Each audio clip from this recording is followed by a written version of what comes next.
हरि विष्णु। आज सुनेंगे मौनी अमावस्या की कथा। कांचीपुरी में एक ब्राह्मण रहता था। उसका नाम देवस्वामी तथा उसकी पत्नी का नाम धनवती था। उनके 7 पुत्र तथा एक पुत्री थी। पुत्री का नाम गुणवती था। ब्राह्मण ने 7 पुत्रों को विवाह करके बेटी के लिए वर खोजने अपने सबसे बड़े पुत्र को भेजा।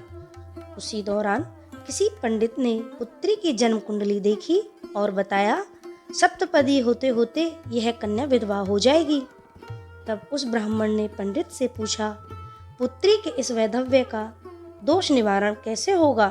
पंडित ने कहा, सोमा का पूजन करने से वैधव्य दोष दूर होगा। फिर सोमा का परिचय देते हुए उसने बताया, वह एक धोबिन है। उसका निवास स्थान सिंघल द्वीप है।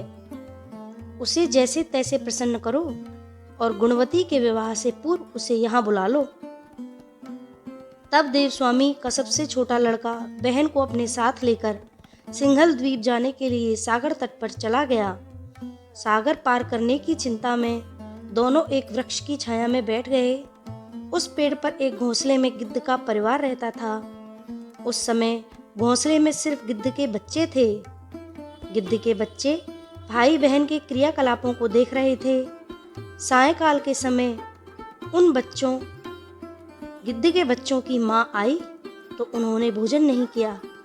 वह अपनी माँ से बोले, नीचे 2 प्राणी सुबह से भूखे प्यासे बैठे हैं। जब तक वे कुछ नहीं खा लेते तब तक हम भी कुछ नहीं खाएंगे।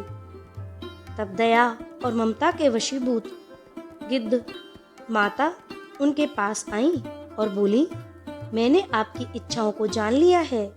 इस वन में जो भी फल फूल कंद मूल मिलेगा मैं ले आती हूँ। आप भोजन कर लीजिए।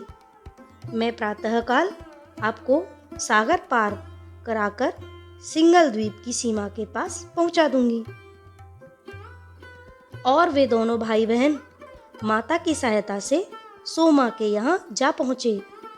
वे नित्य प्रातः उठकर सोमा का घर झाड़ कर लीप देते थे। एक दिन सोमा ने अपनी बहुओं से पूछा, हमारे घर कौन बुहारता है, कौन लीपता पोतता है? सबने कहा, हमारे सिवाय और कौन बाहर से काम करने को आएगा? किंतु सोमा को उनकी बातों पर विश्वास नहीं हुआ। एक दिन उसने रहस्य जानना चाहा। वह सारी रात जागी और सब कुछ प्रत्यक्ष देखकर जान गई। सोमा का उन बहन भाई से वार्तालाप हुआ। भाई ने सोमा को बहन संबंधी सारी बात बता दी। सोमा ने उनकी श्रम साधना तथा सेवा से प्रसन्न होकर उचित समय पर उनके घर पहुंचने का वचन देकर कन्या के वैधव्य दोष निवारण का आश्वासन दे दिया। मगर भाई ने उससे अपने साथ चलने का आग्रह किया। आग्रह करने पर सोमा उनके साथ चलती। चलते समय सोमा ने बहुओं से कहा, मेरी अनुपस्थिति में यदि किसी का देहांत हो जाए तो उसके शरीर को नष्ट मत करना, मेरा इंतजार करना। और फिर सोमा बहन भाई के साथ कांचीपुरी चली गई। दूसरे दिन गुणवती के विवाह का कार्यक्रम तय हो गया। सप्तपदी होते ही उसका पति मर गया। सोमा ने तुरंत अपने संचित पुण्यों का फल गुणवती को प्रदान कर दिया। तुरंत ही उसका पति जीवित हो उठा। सोमा उन्हें आशीर्वाद देकर अपने घर चली गई। उधर गुणवती को पुण्य फल देने से सोमा के पुत्र जामाता तथा पति की मृत्यु हो गई। सोमा ने पुण्य फल संचित करने के लिए मार्ग में अश्वत्थ या पीपल वृक्ष की छाया में विष्णु जी का पूजन करके 108 परिक्रमाएं की। इसके पूर्ण होने पर उसके परिवार के मृतक जन जीवित हो उठे। निष्काम भाव से सेवा का फल मधुर होता है। यह इस व्रत का लक्ष्य है। मौनी अमावस्या महत्व और महात्म्य। मौनी अमावस्या की सबसे बड़ी बात है कि यह माघ कृष्ण चतुर्दशी के अगले दिन आती है।